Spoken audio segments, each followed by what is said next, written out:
discussion on the topic John Dewey, Too Toxic for Policy, ? The speakers, I'll introduce them in a minute, will speak for around 15 to 20 minutes, after which there'll be a discussion.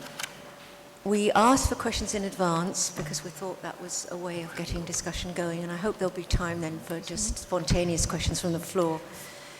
I'm going to introduce the speakers in the order in which they are speaking. There's a logic there is a logic to the order in which they're speaking. So Richard Pring, Professor of Emeritus and former Director of the Nuffield, of the Department of Educational Studies in Oxford University, and Lead Director of the Nuffield Inquiry into 14 to 19 education. And he's published extensively in the philosophy of education and educational research. The second edition of his book, John Dewey, The Philosopher of Education for the 21st Century, has come out. I haven't got time to say more. It's a very brief introduction to all our speakers. Our second speaker is Melissa Benn. She's very well known as a journalist who writes for The Guardian, The New Statesman, on educational issues and matters. She's written novels and many books on education. My own personal favourite of hers with Clive Chitty is a tribute to Caroline Benn, Education and Democracy. And Linda Stone, who is Professor of Philosophy of Education at the University of North Carolina, past President of the John Dewey Society and the AERA, and the author of many articles, chapters, and edited books.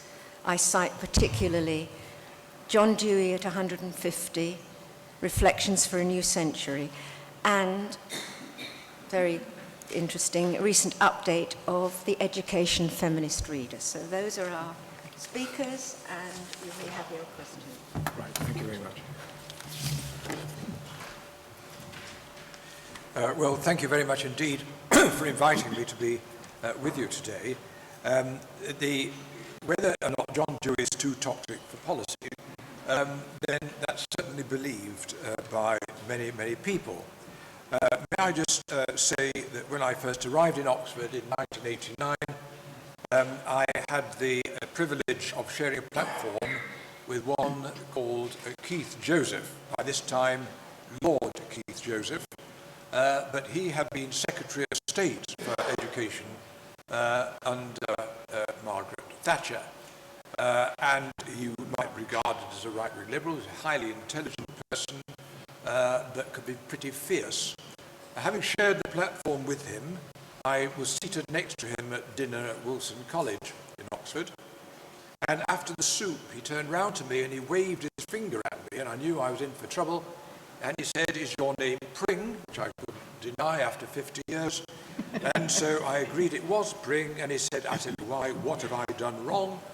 He said, "You have caused all the problems in our schools." Well, quite frankly, I felt rather chuffed. You don't get that sort of recognition every day. And I said, "Why?" He said, "Because you, and people like you, introduced teachers to John Dewey." All right? So here was a very powerful politician who shaped education in this country, who saw Dewey as the cause of all our so-called low standards, etc.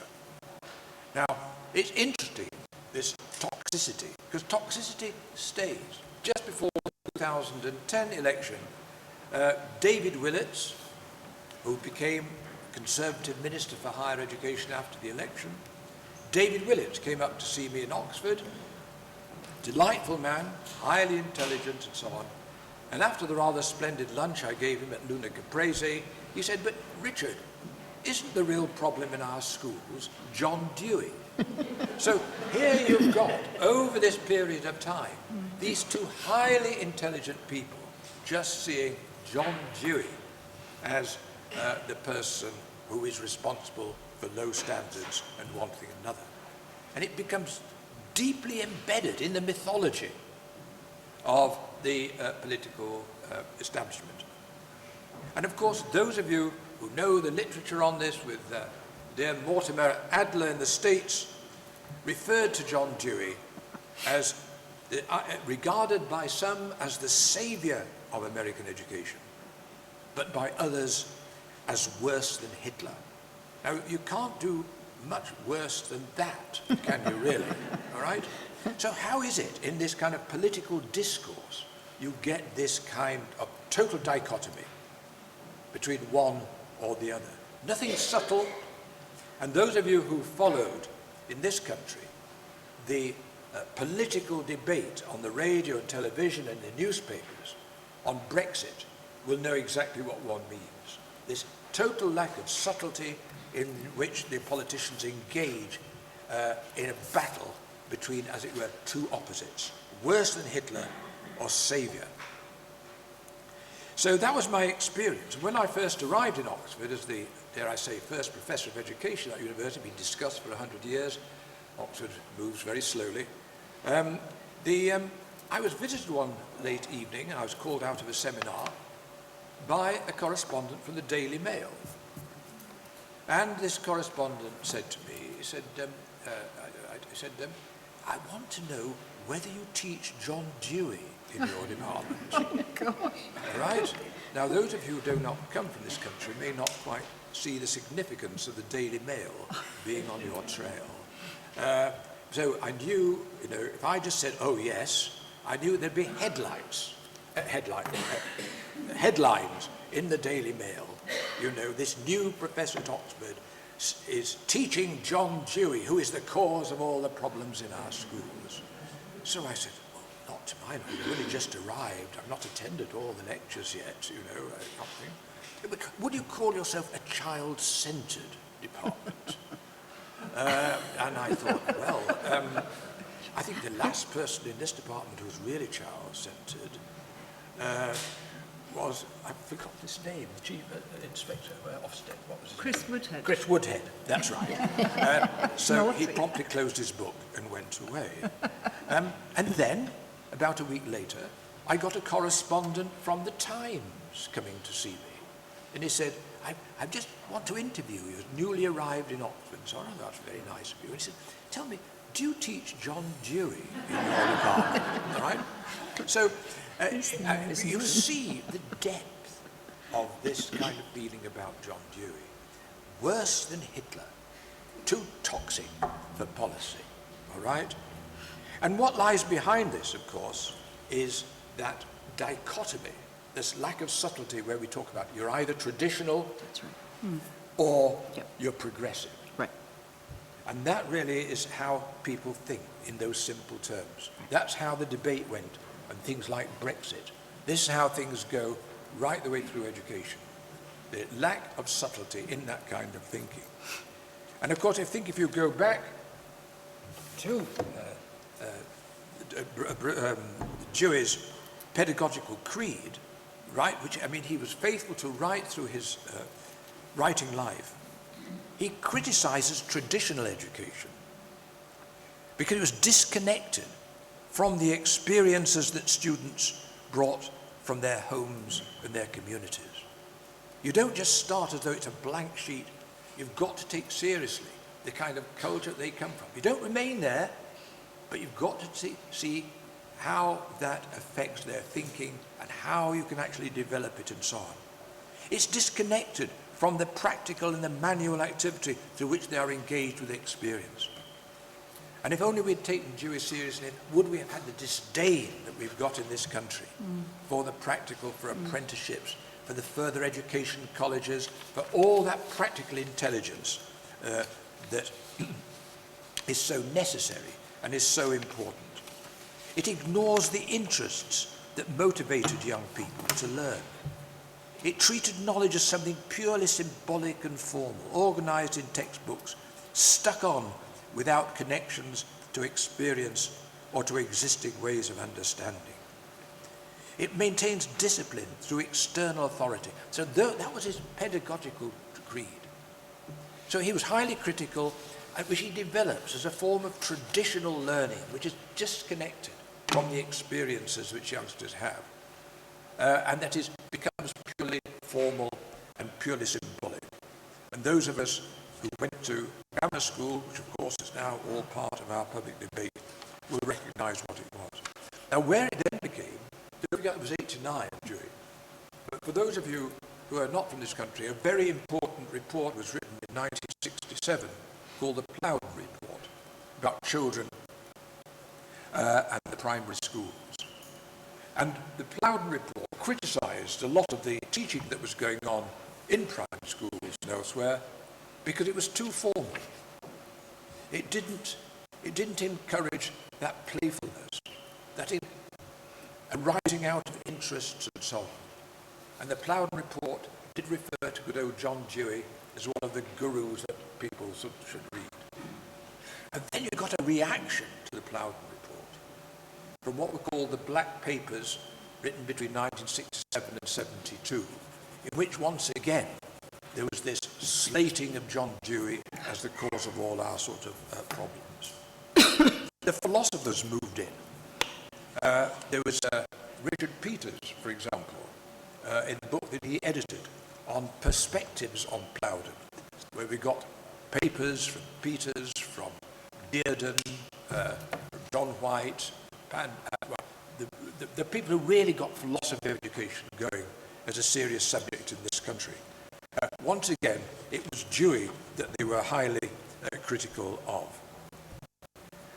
because they saw what was wrong with the Plowden ideal. The Plowden Report, the children are active, engaged in exploration or discovery, interacting both with the teacher and with each other. Each child operates as an individual, though groups are formed and reformed, related to those activities which are not normally subject differentiated. Class teaching is seldom used, the pupil's work and the teacher's attention being individualized or grouped. So that was seen to be the ideal of the Plowden Report. And of course, that was immediately seen to be the child-centered and evoking the criticism, virulent criticisms, which referred to John Dewey through the influence of democracy in education as the proximate cause of all our educational decline. So then, you see, just to see how this carries on. And what is interesting, I'm not sure that any of these people ever read John Dewey. Then you've got a philosopher, Anthony O'Hare.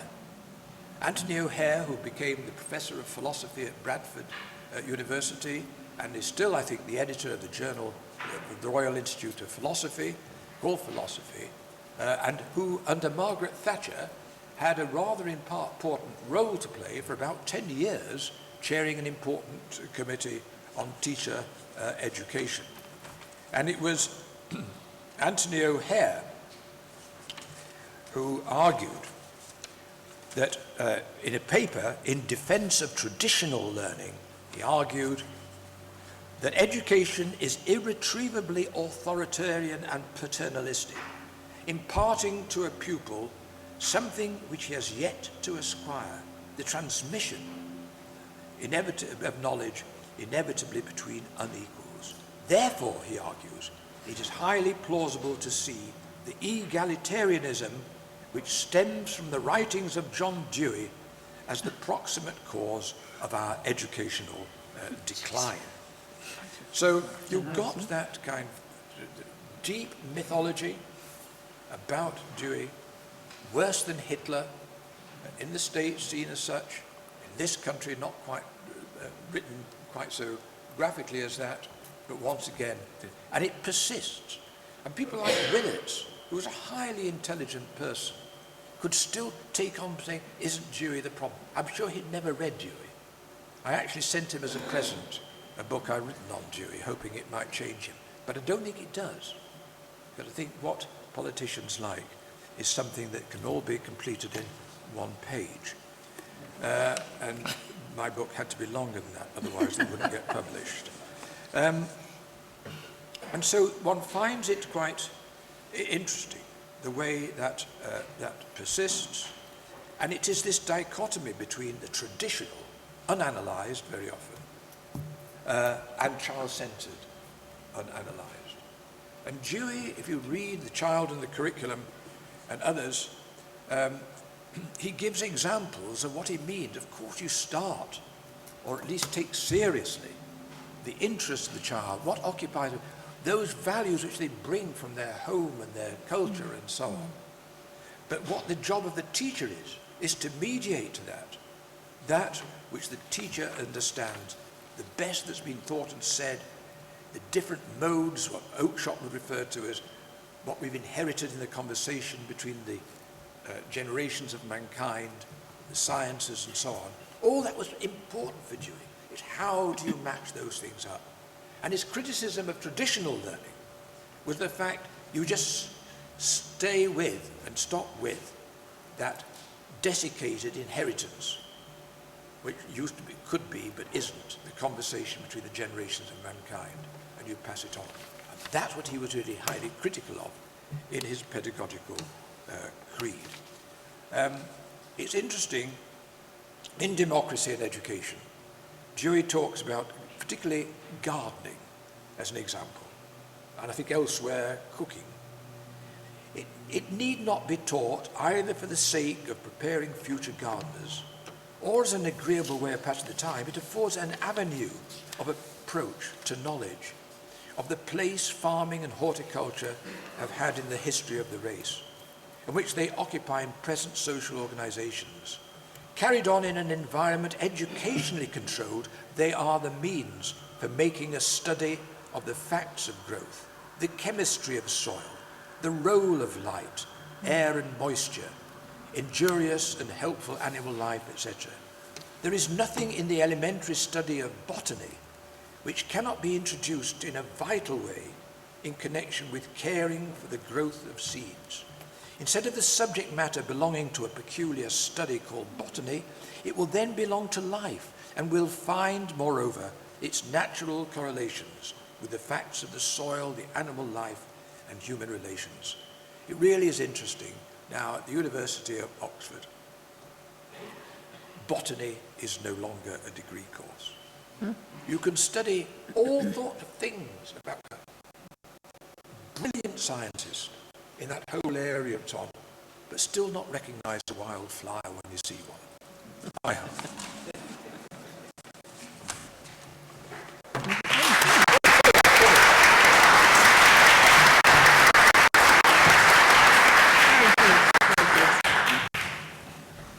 Shall I just go?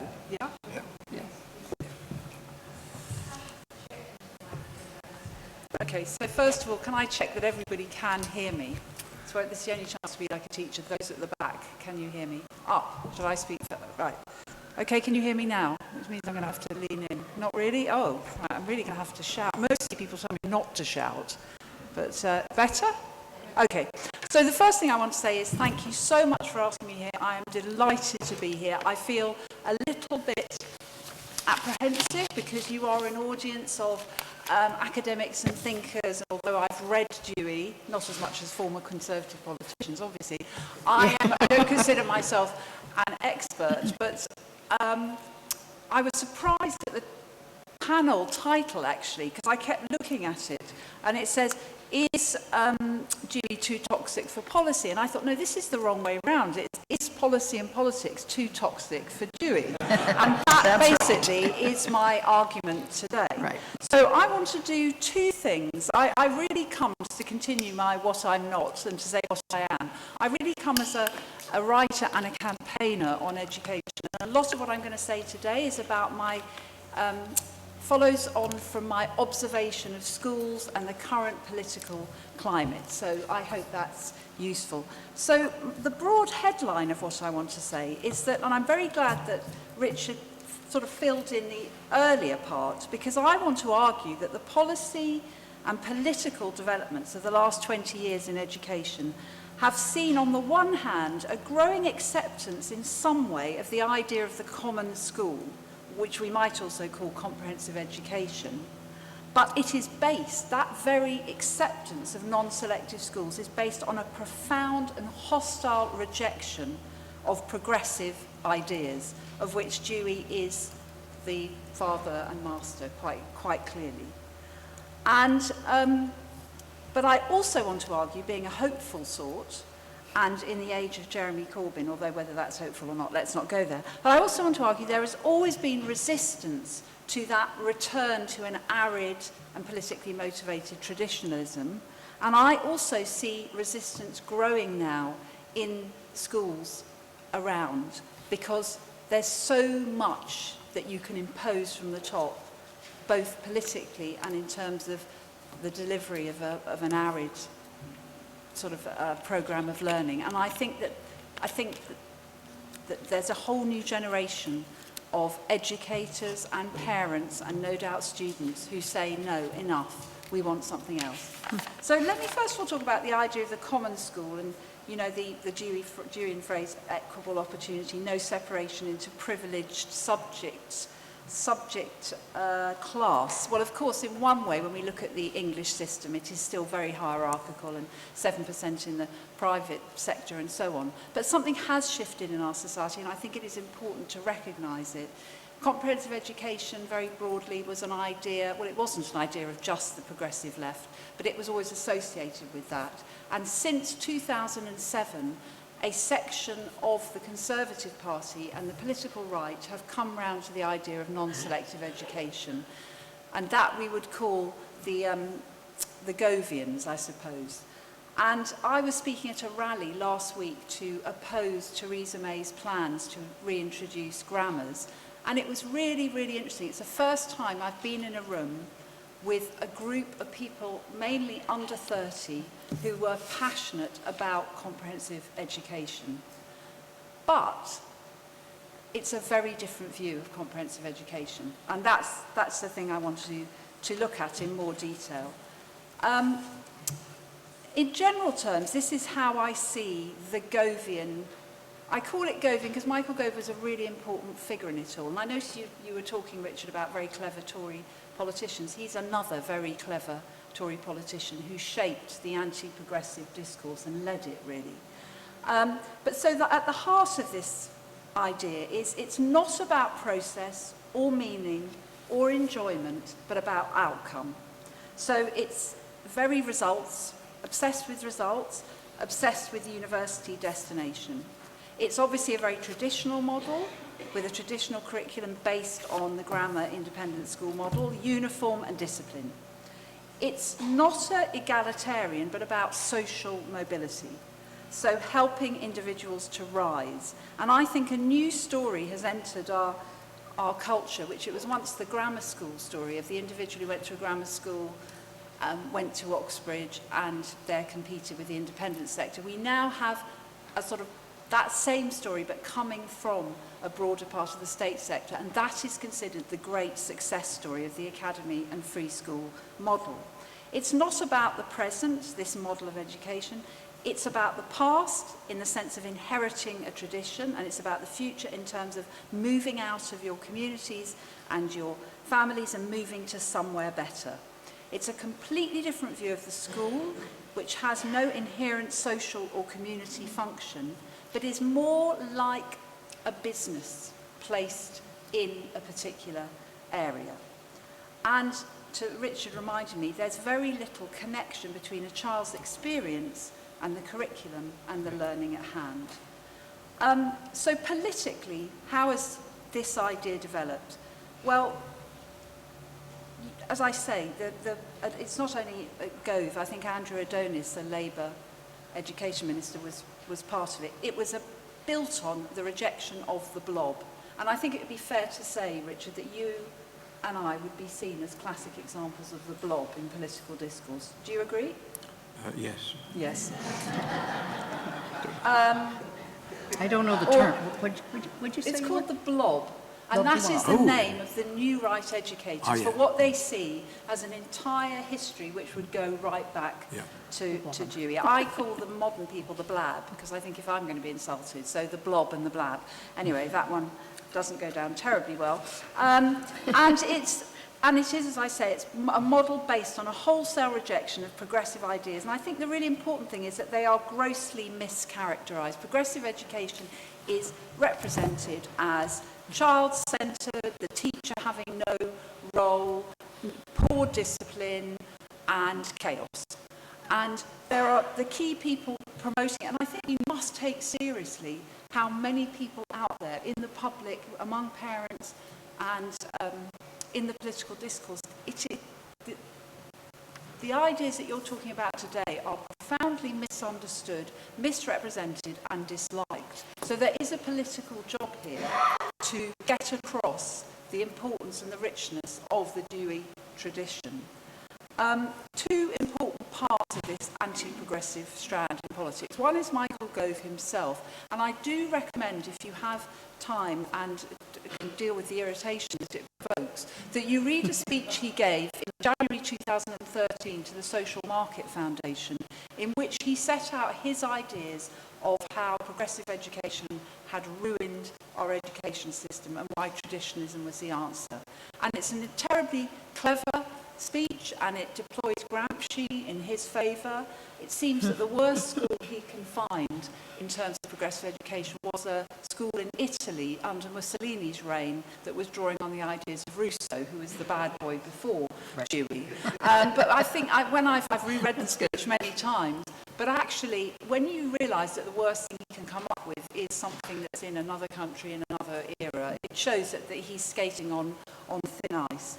But he puts forward this idea that also is the idea that the left, who are connected with the progressive Jew tradition, have let down the working class, so it's got another angle to it. And then there's also a group of young educators who are rejecting everything that you stand for and this conference stands for. So there's a very interesting young woman called Daisy Christodoulou who wrote a book called The 7 Myths of Education, which is in essence arguing that children need knowledge. It's taking a Hirschian idea, but it's more intense. They need to build up knowledge base in order to question the world and so on. And then a book by somebody called Robert Peel called Progressively Worse, The Burden of Bad Ideas in Education, which the Daily Mail that you mentioned gave many excerpts, enjoyed publicising. And I reread that article this morning, and it was very, very interesting. It talked about his beginning working in a Birmingham comprehensive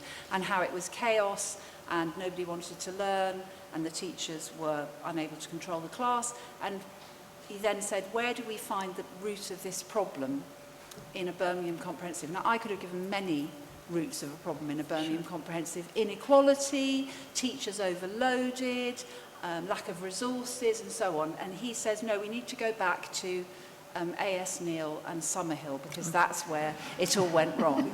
And so I think what's interesting, actually, it's an interesting point that those earlier conservative politicians and the black papers and all that, I think they knew about Dewey more and drew on Dewey more. I think this later generation don't know so much about Dewey, and they're working second hand. But having said that, I looked through all my education books over the last few days. I've got about 150, and I looked through many of them, and Dewey is in pretty well every single index, so he's clearly very important, but I think he is diluted for this new generation of educators. So Robert Peel and Daisy Christodoulou, very, very influential among a new group of academy and free school teachers. So where has this led in policy terms? Well, I think it has led to a toxic mix of authoritarianism and deregulation. And I'm just going to briefly talk about that and then talk about where the resistance is, because I want you to feel more cheerful. So we have a narrower curriculum in both secondary and primary. There is now this absolute commitment to facts, the mastery of the facts. Teachers are there to deliver. We have the EBAC, which is an accountability measure that says only certain traditional subjects count. We have literally the dearth and the death of creative subjects in many schools. I'm part of something called the Local Schools Network, which is a web-based campaign for good local schools, and we did an assessment of how many schools were dropping design and technology and art because they were trying to meet the accountability measures, and it was sort of 25% or 30%. So that's very depressing. There's this clear distinguishing between subjects that count and those that are of lesser value. And so you have a divide in three there. You've got the history, geography, Latin, obviously, languages. They consider to be really important. Then you have art, music, dance and drama, less important. And then, as Richard said, the vocational, which is just despite Alison Wolf's report, fallen off the edge of, it's just not being dealt with. That's the authoritarianism. On the other hand, teachers are increasingly unqualified. I think there's now 20% of teachers go in without any qualification. And there's no sense, as far as I can tell, in a lot of the teacher training of teachers needing to have a subject knowledge, coming to teaching with quite a lot of preparation. Most of the young teachers I know go into the classroom after a few weeks. And then there's very little sense officially of teachers learning to learn, and the things Dewey talks about, learning to learn and loving to learn, and the idea that a really good teacher is a really good learner. And somehow that's completely absent from this discourse. What you find, though, is that groups of teachers, younger teachers, are now setting up their own kind of professional development. There's something called Northern Rocks, which is a very interesting group of teachers in the north, research ed, and so on. The effects of this toxic mix, I think, of authoritarianism, anti-progressivism, and deregulation is it's first of all leaving a generation of children behind. This year, 47% of children at primary school did their SATs, got a letter home saying you have not reached the expected standard. So Nick Gibb, the schools minister, says we are making schools more rigorous, and about half our children are feeling a failure. There's a deification but dulling of the academic, I think, and a demotion and disparaging of practical learning, and it's a false divide anyway. Even for those who succeed, this is my current feeling about the world, and it goes right the way through to further and higher education, and my daughters have been at university, and so I feel it quite personally. So much conformity, mark chasing. I hear young people saying, I'm not going to do that course because I can't be sure that I'll get a 2-1 and a first. The A-star culture in schools, and it just shrinks risk, it shrinks experiment, it shrinks enjoyment, it shrinks discovery for everybody involved. And what a pity. And of course, teachers being robbed of their autonomy, which is why there's such a recruitment problem. And the third area I want to talk about is the relationship between school and society. And here, let me just contrast a sort of academy model with a sort of older idea of what the common school or the comprehensive would be. You know, academies are a complicated question. There are some very good academies, and there are some that are mediocre, and academy chains are a real problem in our system. But a really good academy stands, as I indicated earlier, in a different relationship to its community, to the idea of the comprehensive. It's more, its message to parents is, send your child here, and we will, as I was saying earlier, help them to move on and possibly move out of the world that they're in. Send your child here, and we will get them good results. Send your child here, and they will be very good discipline. Now, nobody can be against discipline, but I always think there's a difference between a military-style discipline and what I call a positive, enabling order, sense of order. And compare that to the comprehensive, or the community school, or the Deweyan idea of a school. At the heart of it is community. Michael Fielding's here, the book he wrote with Peter Moss, which I was rereading this week, that it's a centre of a community, and adults can come in and learn, and children bring their knowledge of their family and their life to the curriculum and to learning. Parents are very involved in the governing of a school, and so on. Whereas, of course, in the academy model, and it's a very important thing to say, or in the modern model of the comprehensive school, it's quite corporately, it's corporate sponsor, private money, it's the object of philanthropic interest. And whatever you think of that, and we probably will all think the same thing about it, it's a completely different idea of the role of the school. So let me finish by talking about resistance. I think there is resistance to all of this. I think there always has been. I'm on the board of Forum, a magazine exploring comprehensive education. We have some members here. Forum has always been a magazine and a journal that looks at education in a completely different way. And when the chair, Michael Armstrong, recently died, for me to reread the kind of his idea of what education was about, so completely antithetical to everything that is going on. There's projects like Learning Without Limits, which is also represented here. There are individual figures more in the mainstream, like Sir Kenneth Robinson, who is sort of expressing the need for creativity. Interestingly enough, the independent school has taken a new role in this progressive, traditional, false dichotomy, because independent schools have the resources and the confidence to keep creative subjects, to recognise the importance of it. And I went to visit, what's a school, Wellington, Anthony Seldon School, Wellington. They do all sorts of interesting things there because they have the money and they have the confidence and all the rest of it. But to contrast their expanding into emotional literacy and experimentation and the arts, and the shrinkage and the constraints of the state school is quite depressing. Other organisations like Slow Education and so on. And there's a new generation of confident, rebellious parents on Twitter, which is a modern means of communication. I read recently, yesterday, a parent saying, I'm taking my child out of a highly successful school where they get 95% A to C's because they cut music, art and drama, and I'm sending them to a so-called failing school because there they can get the education that I think is important. And then the final point is schools themselves. And I would define two kinds of schools in the current environment that are bucking the trend. The first is what Brian Lightman, the head of a trade union, teacher trade union, talked about: confident schools and constrained schools. And there are confident schools within the state system that are trying to do things differently. One of them is the traditional maintained local comprehensive that is carrying on doing what it always did, has been completely ignored by policymakers, derided in many cases, but has just kept being community school with a broad and balanced curriculum and doing their best within all the constraints that there are.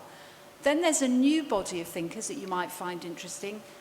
Highbury Grove in London is a good example, where they are trying to bridge the gap, as they sit, between progressive and traditional schooling.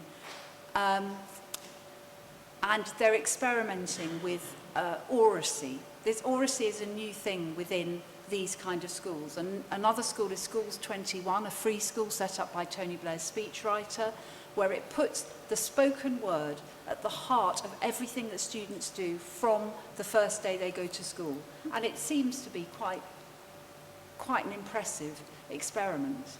And Peter Hyman said in a recent Guardian interview, I just ignore what the government says and I do what I think is right. And it's creating an environment that I think all of us would find interesting. And then to end, finally, is the constrained schools. And in the last year, I get asked, because maybe I write about education, maybe people think I'm a friend to people who are treated badly. I've been asked to go to different schools in the country, schools that would probably be considered secondary moderns, schools that do not attract many sort of so-called academic learners. And really, they have them there. I think Deweyan principles are most in evidence. The only places I went that had kitchens, as when I went to school, kitchens where you could learn to cook, motor vehicle places where they could learn about cars, very much built on practical learning and enjoyment of learning. And I saw sort of 11 and 12-year-olds standing up and talking, aged for about 20 minutes, about their learning, what they'd learned, criticising their own style of learning and so on, but developing confidence and enjoying the process. And so I think, don't lose hope. Those ideas are still there and we just need to encourage them more. Thank you very much.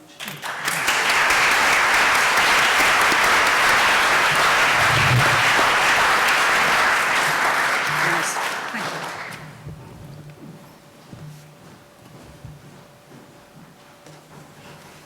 Excuse me. Sorry, it's okay. Well, I don't want to be the hopeless one. But I want to talk a little bit about how I see the context in the U.S. today. And my basic claim is that there is no toxicity about Dewey because there is no Dewey. And which is such an irony given that we're in this wonderful conference of people from 25 countries and we've seen these wonderful examples of schools and things like that where obviously, you know, a spirit of Dewey lives. So my basic claim is there is no Dewey. And as I asked Barbara Stengel the other day, I don't think that there's much of a discourse nor a practice of democracy. And this is set in, of course, a very complex current culture in the United States in which there are many, many challenges of insecurities. And insecurities, including, obviously, things like racism and all the things that are going on with, yeah, I thought I was going to absolutely pass out the entire month of July. It was just horrible at home. The current election, both political parties nobody's talking about education at all because everybody's assuming the status quo of states competing for things like race for the top money and a climate of standardized testing and things. There is, well, we don't even want to get into the current election. I'll be glad to take comments about that later on. When I go to meetings now, I have a little stopwatch, and I wait to see how many seconds it is before people start asking me about Donald Trump. It comes to about 30 seconds, actually. Just joking. What's your answer? Well, you probably can guess. Anyway, so I think that, so at the level of politics, I mean, our politicians haven't read Dewey. They don't pay any attention, basically, to educators or to even to educational research or educational theory, let alone that somebody should ask, you know, come and interview me, right, about what I think about local schools or something like that. I think a lot of it has to do, in the U.S. at least, with the hierarchy of the academy. The schools of education, colleges of education, however big they are at the very low level of a hierarchy in which arts and sciences and those traditional departments rule the roost. And heaven forbid that they'd want to talk to educators, for instance, about educational philosophy, for instance. And the general view is that all we do in schools of education is train teachers, which of course is a part of what we do, and that there's no valuable scholarship going on unless it's some kind of measured scholarship having to do with things like the place of standardized test scores. So let me talk a little bit. I'm going to talk about some areas here. I'm going to talk about schooling practices, because I think there's some things going on there which I would like to change. I'm going to talk about the research community and teacher education and say some things, for instance, about critical theory, so I'm going to be a little provocative here. I'm going to talk about how I see Dewey falling on deaf ears and the fact that even my colleagues don't want to talk about Dewey. And I'm going to make a final comment about the fact that we're emphasizing knowledge and achievement with such emphasis that we've forgotten about things like ethics and ethos and the kinds of things that we ought to have in schools. And then I'm going to conclude by telling you just a teeny little bit about some of my own work, if you don't mind, on what I'm calling small democracies. And I'm not without hope, but we may have to look outside the school to think about the kinds of organization and the kinds of operations that we could then bring into the school, for instance, to do things like change professional learning communities, which is also one of my current favorites. Okay, so as you well know and can understand, there's a lot of inequality in American schools and schooling, and some schools, like in the university town where I live, are considered to be really good schools. All their parents like them. There's an interesting irony that all the professors that I know send their kids to the local friend's school, even though we have, quote unquote, the best schools in the state. There's a wide range in terms, obviously, of resources. There's a whole problem of inner city schools that people like Jonathan Kozol write about. I mean, the shame of the nation is just incredible. Wait till I talk about silent lunches and hand signals. And there's a whole emphasis on standardized tests, especially in schools of the kids of the poor, the traditional curriculum in which college readiness is basically the only thing in terms of the curriculum that gets emphasized, and a whole range of strict discipline. One of the things that I'm writing about has to do with mass incarceration and what we call in the U.S. the school-to-prison pipeline. And all but begun, by the way, in the name of things like the drug culture in the 90s that put all kinds of young people, especially minority males, in prisons. So we have the highest incarceration rate of any country in the world. And we have a huge privatization of prisons and the building of prisons. In my state in North Carolina, they're just building them everywhere. And off go the kids who, once they get into prison, right, come out and basically are disenfranchised, literally disenfranchised in so many ways for the rest of their lives. I did see, by the way, maybe Darren will know, a state the other day I saw in the newspaper is actually reconsidering, Virginia, I think it is reconsidering the idea of having former felons be able to reapply for franchise. So there may be, some hope there. So let me talk about some of my favorite school practices. Silent lunch. So we went to this wonderful school yesterday where you saw these wonderful tables for 8 with a teacher and kids having lunch. By the way, my major professor, Nell Noddings, for instance, has written about that for years. And one of my undergraduates, a lovely African-American woman in my class on youth and schools not too long ago said, I thought everybody had silent lunch. So here's this idea in some schools that you get 10 minutes of silent lunch. In some schools, the entire lunch period is silent. And can you imagine the whole idea of somehow us engendering some kind of feeling of community and democracy and things when kids can't even talk to one another? It's just disgusting. One of my other favorites is Inschool Suspension. I love this one. A kid arrives late to class in the morning because he's been out helping his peers get to school down, get on the bus, and everybody, by the way, in North Carolina is bused. And he arrives late to school, and so instead of having the kid come in, I taught in a poor school in California for many years, and I had hot chocolate in my room every morning so that when the kids came, they would have, something to drink. And I wouldn't send them to the office, or, by the way, in-school suspension usually takes place in libraries. So that's really great too, right? What does it say about libraries, right? And then, of course, in my state, we have the whole problem today of transgender bathrooms and HB2. And if you know anything about what's going on, it's causing this huge hullabaloo. And our current governor, by the way, has an ad in which he basically talked about the safety of little children, in a sense, in transgender bathrooms, with no evidence, by the way, that there's any kind of danger there. Some of the other things that have been proposed are things like the possibility of teachers carrying guns into school. Can you think of anything more preposterous?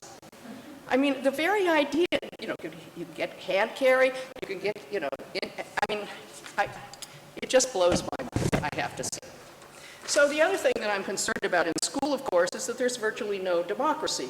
Teachers have very little control over what they do. It's not that they're not resisting, right? But they basically don't have a lot of say in what the curriculum is. Curriculum comes from each of our states, comes from the top. There's, again, competition for money to be able to have resources. And there are very few student experiences. I mean, the very idea yesterday that we saw, this idea that kids would be out, in the field and those kinds of things. I mean, kids get locked into schools in the United States. Locked in.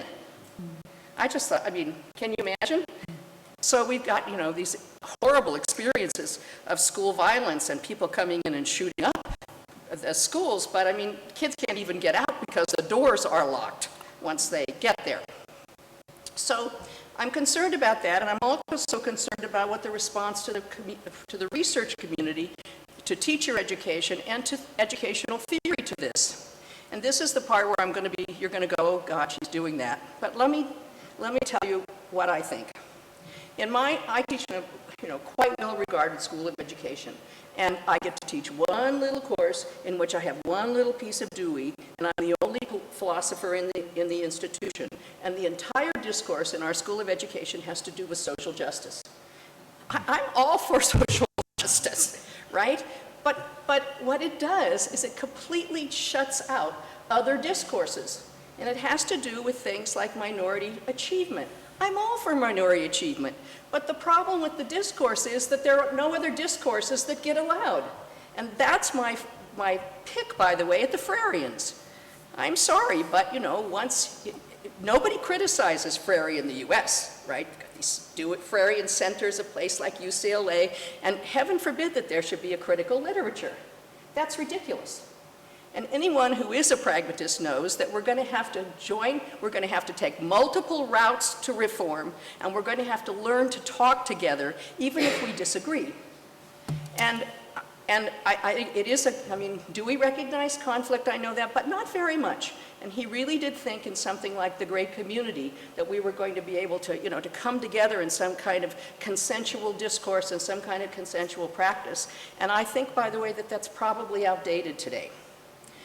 So there's very little reading and by the way, I think that the traditional progressive thing is exactly right. that's going on too. Dewey's considered to be old-fashioned. Teachers do have things like group work, but, you know, heaven forbid that we should talk about where it comes from and how it should work. He's considered to be too touchy-feely. There's no discussion of democracy. And back to the level of social justice, everything is talked about in terms of structures, positionalities, which is another one of my favorites, and identities and identity politics. And there's no discussion about, if you're going to get to school reform and do something about social justice, how you get there.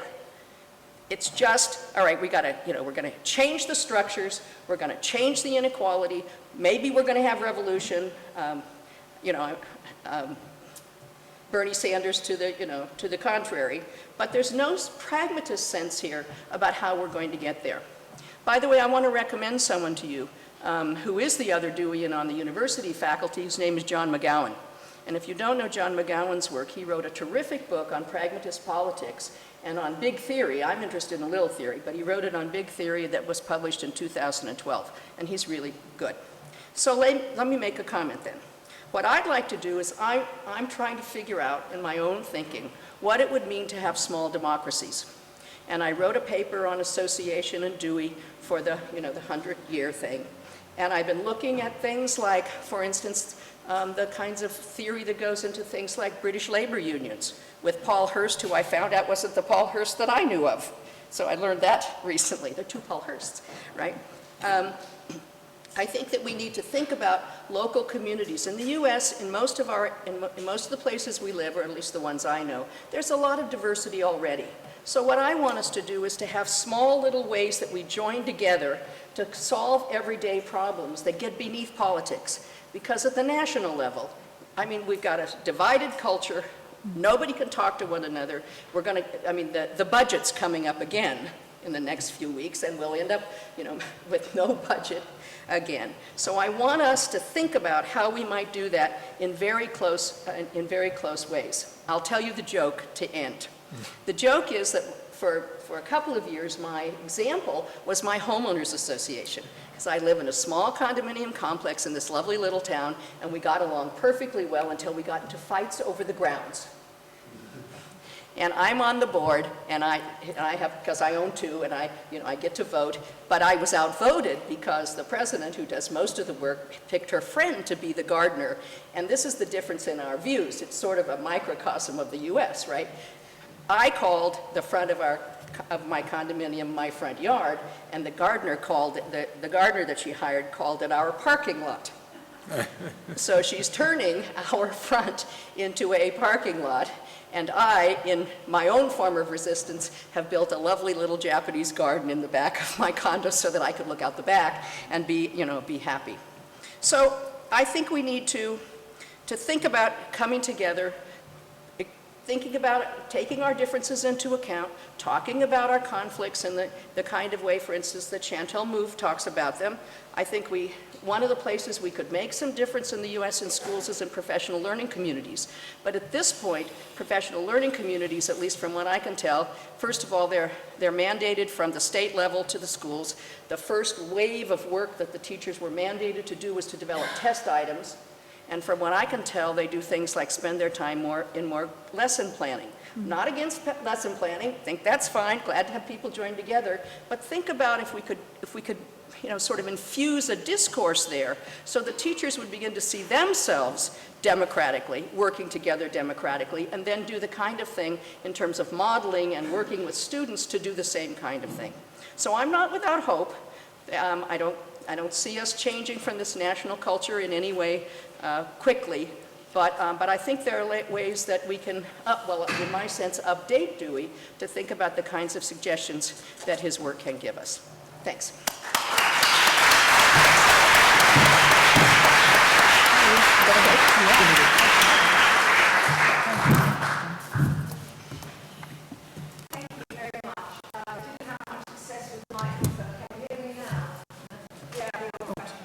I think that's yours. We have some questions from the floor, and we have a roving mic. 4 people sent in questions that they actually sent in advance. So we'll call on those people in order to have time.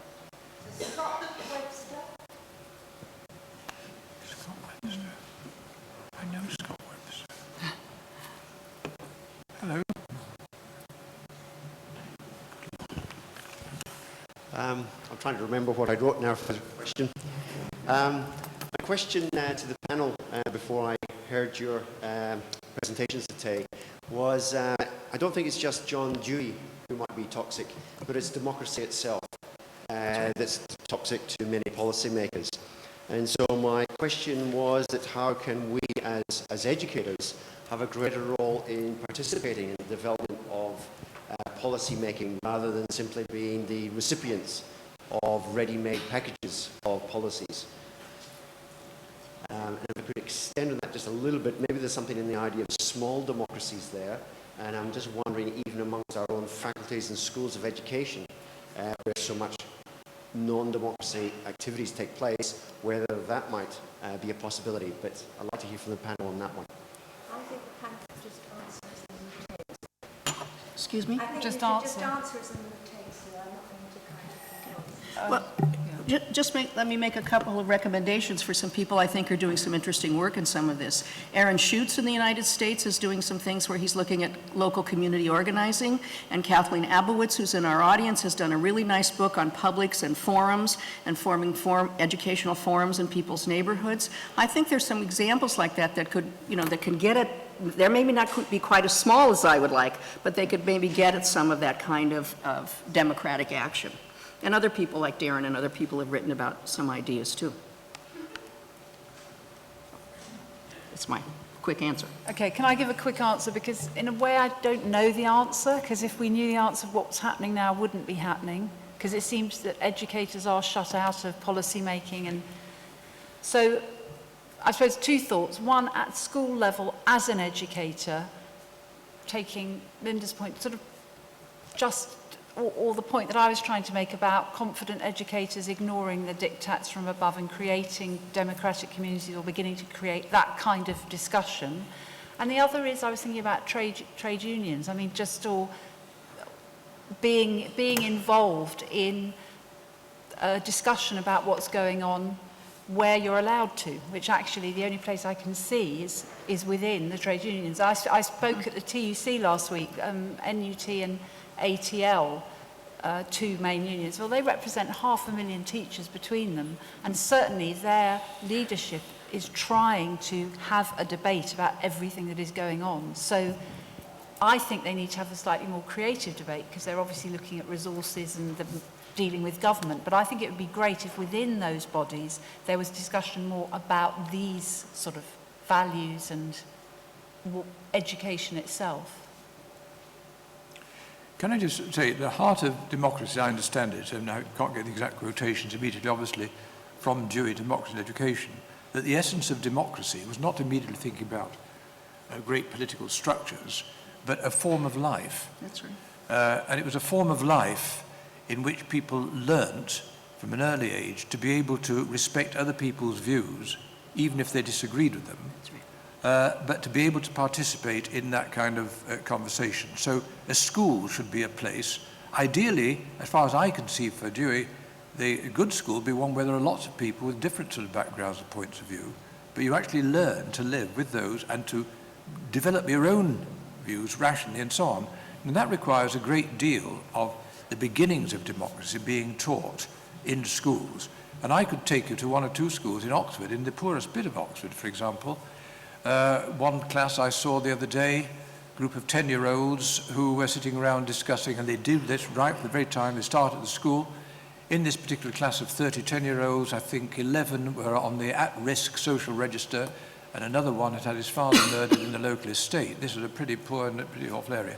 I have saw maturity amongst those children in the way they had learnt to be able to reveal their problems, have confidence in the confidentiality of other people, listen to them, benefiting from what that for Dewey was the very essence of democracy, that participation, knowing how to respect other people's points of view.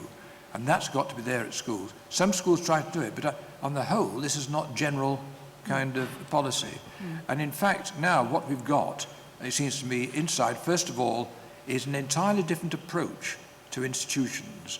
Ever since the development of the whole managerial speak of performance indicators, targets, and God knows what, managers, whole schools run by business people now in the name of academies, etc., in which you actually remove that possibility of people engaging in that kind of discussion about things that affect them most seriously, has been removed. It's a fundamental problem we've now got, I think, in our society, in the running of our schools, particularly about all sorts of things. In the latest rules, for example, for some of the new schools that are coming out, academies and so on, they've removed parental involvement in the governing bodies of those schools. So destroying local participation and so on. So I think we've got to go back to fundamentally democracy is not just about structures, it's also learning how to communicate and teaching people that skills and respect for each other. I, for a long time, by God, I've been chairing a block of flats where I live, and by goodness me, you should see the rows about car parking. We're not a democratic institution yet. I try my best, but... Can I just add that I think the government have just recently announced they are putting governors back on academies because they recognise parent governors. So that's... but the other thing to follow on from what your silent lunch point and what your point, I really worry about the kind of citizens that are going to come out of these conformist institutions, because if you don't get in the habit of speaking, I mean, even leaving aside handling conflict, which, let's face it, I know most adults find that very, very difficult after a lifetime of doing it, but even just if you're not taught to speak and to think that what you say has value and to exchange and just to chase accreditation, what kind of citizens is that going to produce? Great.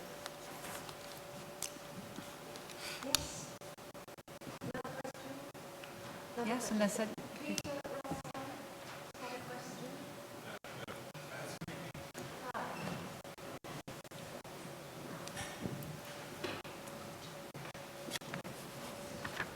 Thank you for excellent presentations. What I was going to ask was to some extent answered by in the last question, but my question was more so, I'm trying to strip the politics away because it would be very difficult not to, I imagine, but just as far as resources in institutional structures, I was wondering what are the possibilities of implementing a Deweyan sort of education in systems like, I grew up in Chicago, or even in a national system. For instance, in the U.S., there's a myth that it's locally controlled schools, local school boards, things like that. So, even within a structure like that, given that they are large institutions, can you really expect that people participating in them, especially administrators in, say, a city school district, will be able to cause these things, enable these things to happen? I say this having studied groups in Japan around 100 years ago who were asking these questions. Can we just be small private schools trying to implement these ideals? Can we make it happen in the school system? I was fortunate enough to, having been in the Chicago Public School, go to a small private school that was doing that. We saw a school should be a complete community, an embryonic democracy, and a model home every day, but that was a small school. And then, I was on a school board, a local school board in a small town for 8 years, and working to try to get administrators to enable teachers to work in more democratic ways was a challenge because they were resistant. They didn't want their institutions to face risk, and they were really risk averse. So how does that work? It's an impossible question to imagine, but how do we enable that to happen, especially since people are working within institutions that are resistant to change often? Over to you. That's it. Yeah. It's a question about impossibility itself, which is quite impossible to answer. But can I just give you my honest human thoughts as you were talking, which is, if we think about the English system, everything has been so top-down from government. So actually, this will sound utopian, but if I put together what I see as a growing resistance at ground level within the state system to this arid model, and a potential change which is, another political leader coming in who has faith in that and is willing to argue for it. I mean, in our system, it would be possible for a new set of directives to go out and to say, try it this way. And at the moment, the leader of the Labour Party really believes in democracy. It's transforming our political landscape, whatever you think of it. So that doesn't seem to me likely, but it is possible. But I think it's the combination of the two, resistance on the ground, creating alternative ways of doing things like that primary school that Richard was talking about, teachers just being bold to say, I think this is really important, and then more national discussions and so on. So it's, the only thing finally I'd say about this is I think teachers in this country are exhausted by change, and that somehow the idea of coming in and saying, okay, we've done it in this faux traditional way for the last 20 years, and we've all tried to be like grammar schools from the 1950s, now you're all going to be like Dewey models of utopia. I think they'd all just say, can I go home because I'm just too tired? But that, you know... I was thinking about an example, since you mentioned Chicago. Many of the Americans will remember about 20 years ago, the Chicago public schools basically disbanded, and they turned over the control of their schools to local communities. And the local communities formed their own school boards, and oftentimes the leader of that school board was a single mother of kids in that school. And they developed processes by which people had, could contribute in a variety of ways. And I mean, it's an interesting sort of model. I mean, I was thinking about this morning. 25% of all American kids go to school hungry. There's a whole bunch of problems in terms of jobs and transportation and those kinds of things. That one of my favorite books is Radical Possibilities by Jean Anyon, where she talks about, the late Jean Anyon, where she talks about regionalism. And she says, if we solve those problems, mixed housing, public transportation so people could get to work, right, those kinds of things, we wouldn't have any problems in schools. So, I mean, there are, I think, examples of even in big institutions like the Chicago Public Schools where things could happen if we gave them the resources to be able to do it. I think my thing is I'd get rid of most management courses.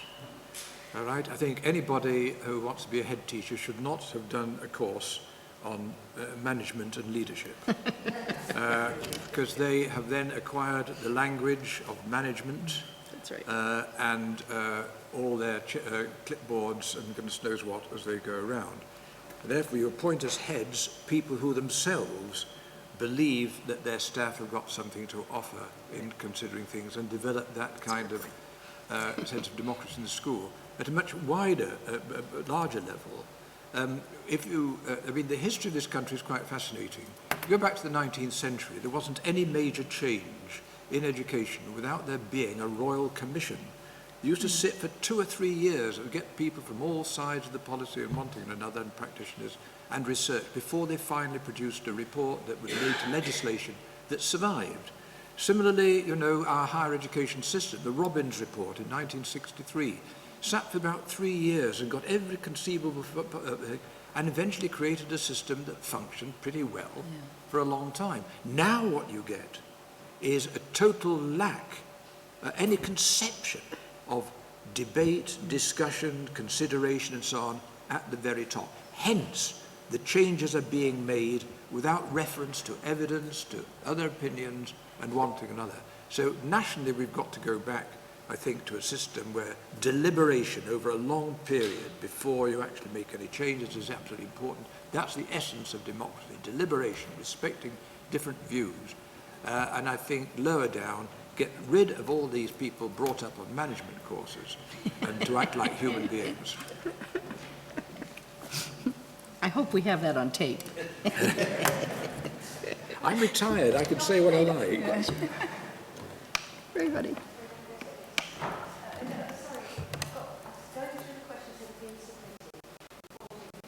think we've got through all ones. I think we're pretty much done with this. Thanks. My question is mainly about the English context, but I think it touches on issues. Sorry, about what? The English context. Yes, the English context. And as you said, Melissa, in English politics, there appears to be a consensus now, more or less, around what constitutes a good school, or rather an excellent school. And the sort of prime example of that is the inner city in a London academy. And I think that is more or less accepted also in the parliamentary Labour Party, at least. I remember being in discussion with Tristram Hunt when he was Shadow Education Secretary once, and the sheer vacuity we were faced with there was staggering. And now, these schools, as you said, Gove has sort of twisted that. And there is a discourse, but there's also the truth that these schools have greatly improved student attainment in very disadvantaged areas. So I think they leave very little room for Deweyan democratic education, especially if you think about sort of what's the end of education, it's education itself. But how can we now move beyond that? And the school we visited yesterday, the university primary school, that was only made possible by the Govian free school policy, because, of course, the restrictions on schools' national curriculum, inspection, etc., make it very hard, I think, to move beyond that outside it. So my question is, these drives for educational diversity come primarily from the right, and is there a way of sort of getting on board with that without jeopardizing educational justice?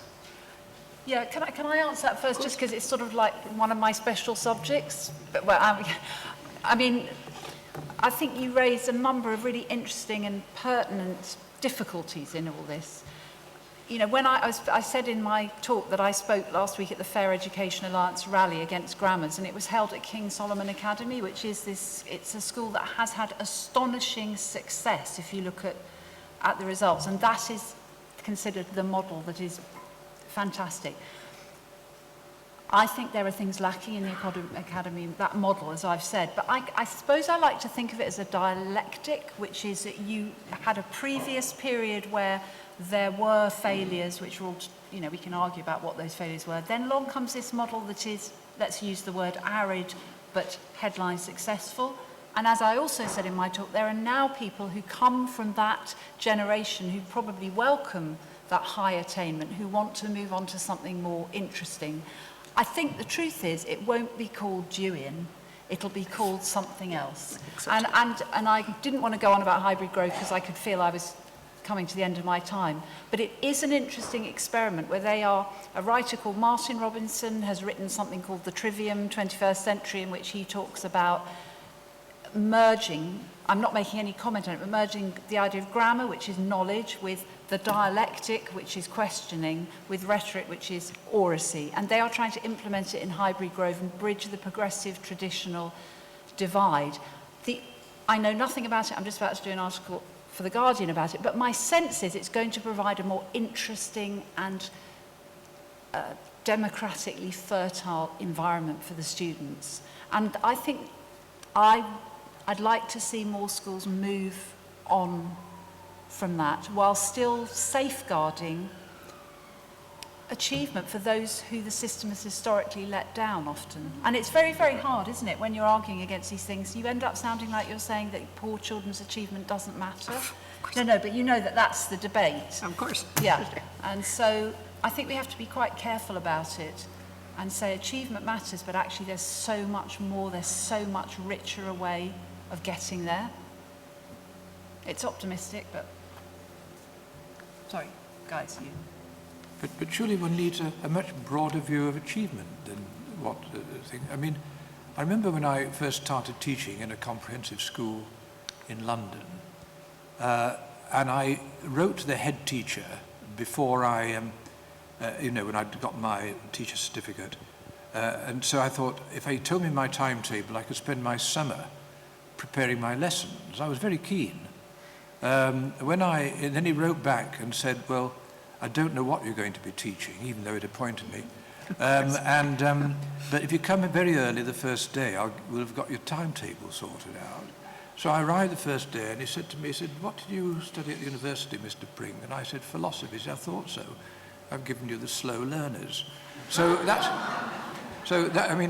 we mustn't praise, and then I had 1X, therefore, the 5th Street Comprehensive School, and the head teacher came in, and he said, you've got to work very hard, because unless you work very hard, you'll end up as street cleaners and people who empty bins and things like that. And I thought, well, actually, this is the sort of thing which these kids' parents do. Can we not think of an educated bin cleaner, an educated road worker, what is it to be, fundamentally, what is it to grow and develop as a human being? What are the range of qualities that we really want to develop in people? They're not all going to be high academics, but they can all be responsible citizens. They can all have a sense of dignity and worth and find interest and so on. And so my worry all along has been we've got such a narrow view as to what success is, and therefore, now I think that as far as Dewey was concerned, he would have that respect for each person, for each child. There was a marvellous thing a few years ago at the English Ballet Company in Birmingham, and they managed to get together with the help of probation officers, the police, the thing, kids who'd been excluded, run away from home, the very, dregs, if you like, of the school system. They managed to get 100 of them to take part in a ballet, this lot. And moreover, it wasn't any old ballet, it was Prokofiev's Romeo and Juliet. And people who saw that, and I've got the video of it, it was an incredible success, absolutely great success. People who'd never been to the theatre before came. Their carers, their parents, they had parents, came. And the person who took part of Lady Embelette, whatever, this girl, they interviewed her, and they said, what have you got out of this? Was it interested? Oh, said it was terrific. Why? What have you learned from it? I now have learned how to understand my mum. Now this kid had learned this sort of the thing, and I saw the manager of this years later. I said, yeah, but they're all now unemployed. Oh no, every one of them had, through that dance and music, had acquired a sense of dignity and worth, and had got a job and was contributing to the society. I think that we've got to have this broader view, especially in relationship to the arts and things like that, which gets... Can I say just one sentence before, which is that I'm going to agree with you entirely. The trouble is our system, as is driven by accountability measures. Accountability measures can do nothing with a broader view of education, and that is the political problem at the top.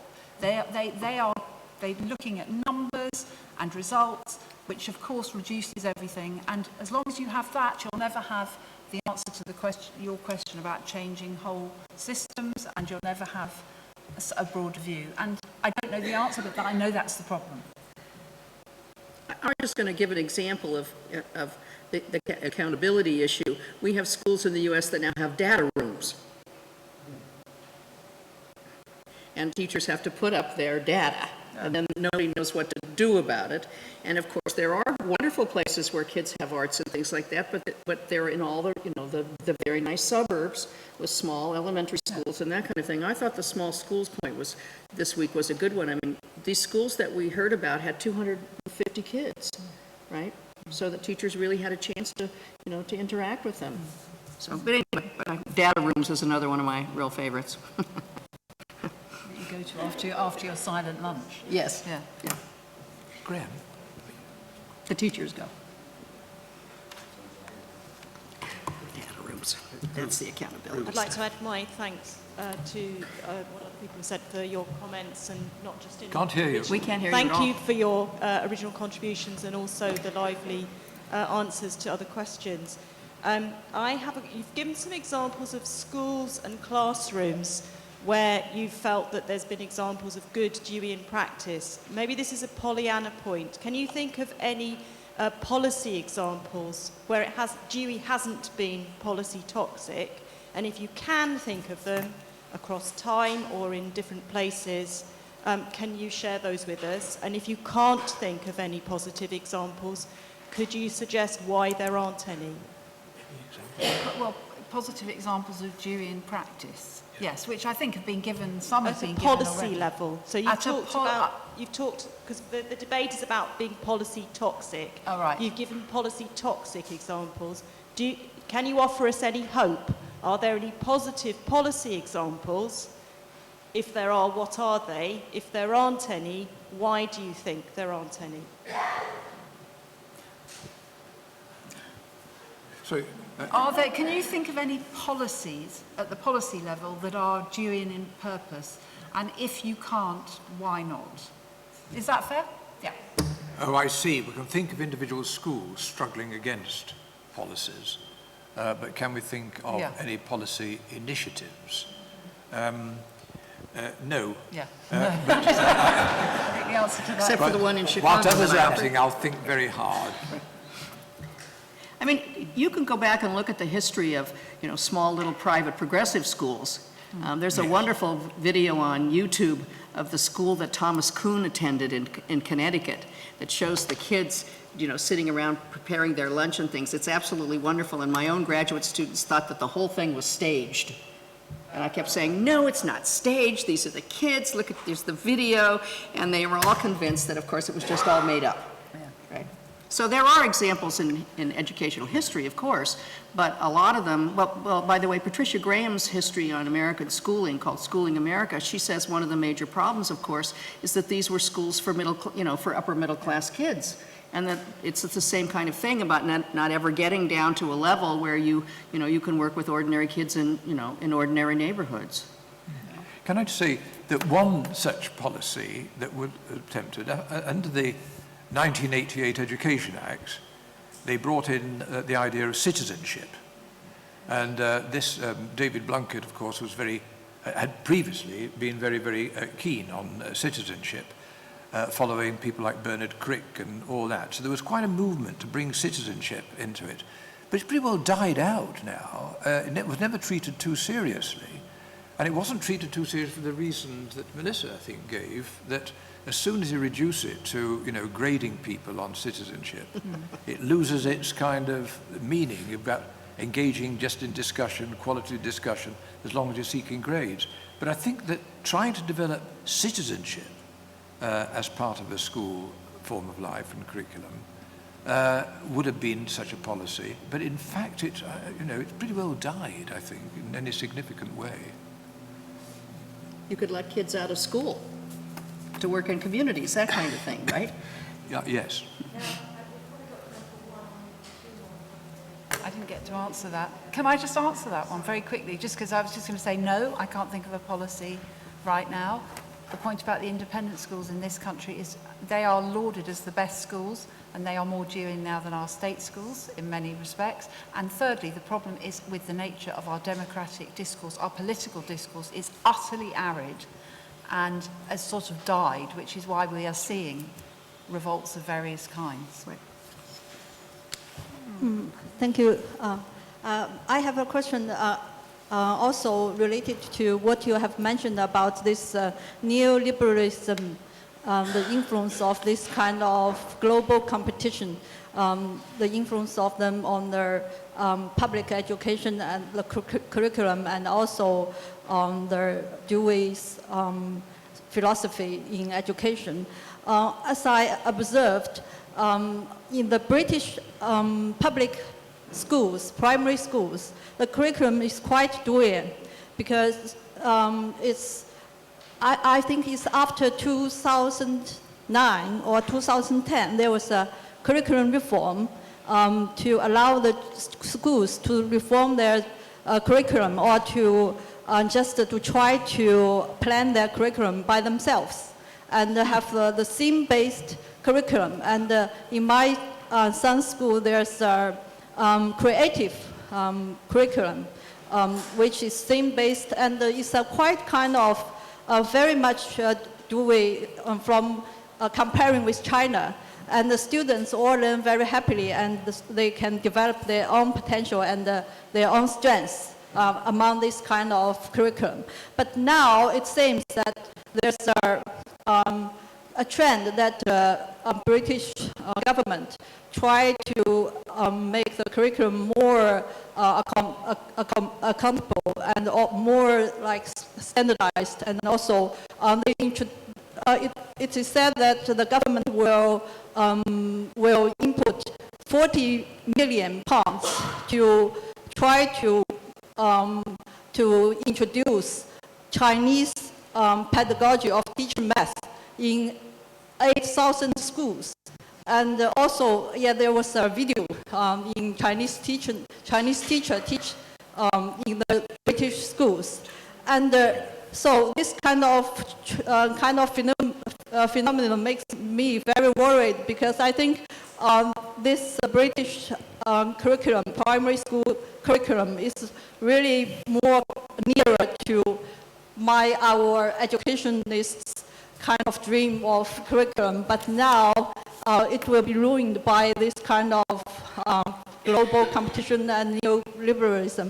So what my question is, do you have any idea about how to try to protect our great kind of tradition of democracy and Deweyan idea or thoughts on education, and how can we do it, for example, in China? Thank you. Sorry for the long question. You're talking about China? No, Yeah, I'm from China, but yeah. from China, but educated here, and the curriculum was very inventive to begin with, but now it's been... It seems to be it's now, lessening. because the curriculum has been changed in primary schools, and what can we do, really? That was... Sorry to summarise it, but Yes, right, yeah. Yes. No, I thought if you were talking about China, I was asked by a group of Chinese people visitors from Beijing a bit ago in Oxford to talk about John Dewey. Yeah, me too. Because John Dewey had quite an influence in China in the 20s and so on, when he spent some time there, and it's still hovering. It was quite interesting. The only problem was they paid me entirely in £50 notes, and I wasn't able to get rid of them. I'm not quite sure what the answer to your question is, because back to what we've been saying, so to my mind, so much of what's happening in this country militates against that more Dewey type of thing, and so it's a bit of a struggle, in terms of getting that community sense of democracy in schools, etc., and that wider view, respect for for the pupils. That's my feeling anyway. Yes. Yeah. My first thought is a joke, which is if the government thinks that the Chinese have adopted Dewey, then they will give us Dewey, but because they always follow everybody, they're always... And the second thing is a serious answer, which is that parents, as I mentioned in my talk, are increasingly, particularly at the primary level, revolting against what's happening because they think the curriculum is being constrained, and some of them boycotted their school exams, and I think that's a growing movement. Yep. And there are growing parent movements that you should join or look up, and they're all on the internet, and I can give you the links. Really? Yeah. So, I'm so sorry that it's the time. We've got another session for... Right. Coffee. Microphone. I'm sorry that we can't take questions. As being a teacher, too. Of course we Because we don't have time. We've got to keep breaking it for another session. Whether we get to the